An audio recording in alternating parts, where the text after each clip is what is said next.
Irwin, a lot of Christians have doubted. Can we say, basically, at some time, maybe all Christians have doubted? Have you doubted, John? I have doubted. I know you have. And the fact is, there have been people in history. You've got a great story, a tragic story, of a believer, we think, that doubted. Tell us about it. His name was William Cowper, and many of us know him because he was a friend of John Newton, who wrote Amazing Grace. And the night that William Cowper wrote these words, God moves in a mysterious way his wonders form. He plants his footsteps in the sea and rides upon the storm. That night, he tried to commit suicide.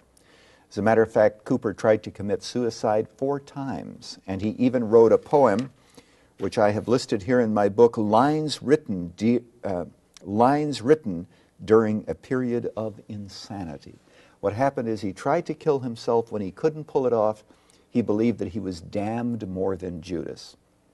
Now, all of that won't be a surprise to people until they discover this.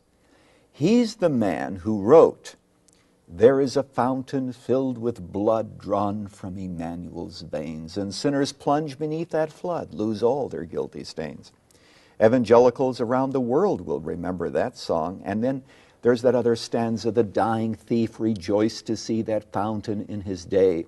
And there may I, though vile as he, wash all my sins away." That man doubted and died doubting. Was he saved? Well, if you talk to his friends and those who knew him, they'd say, absolutely. This man was a lover of God. This man was concerned about his salvation. This man wanted to do all that he possibly could to make sure that he was saved. But for some strange reason, possibly because he was abused as a child, there's some evidence of that, he simply could not accept God's love.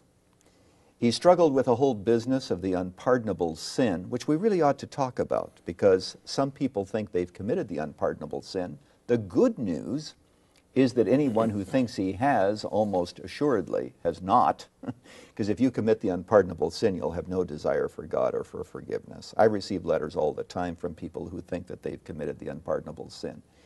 But here's a man so mightily used of the Lord, and whose poetry we love. I have all of his poems, or almost all of them, in my library. I remember he says regarding all that God has done for us in Christ, it was Cowper who wrote those beautiful words, "How thou canst think so well of me and be the God thou art is darkness to my intellect, but sunshine to my heart." Now the question is, why did he doubt? Yeah. Let's hold Cowper for a moment. But one thing that stands out that you said in your book, there is no despair, Irwin, that goes so deep. Mm-hmm. There's no depression that is so dark as the belief that one cannot, for whatever reason, be saved.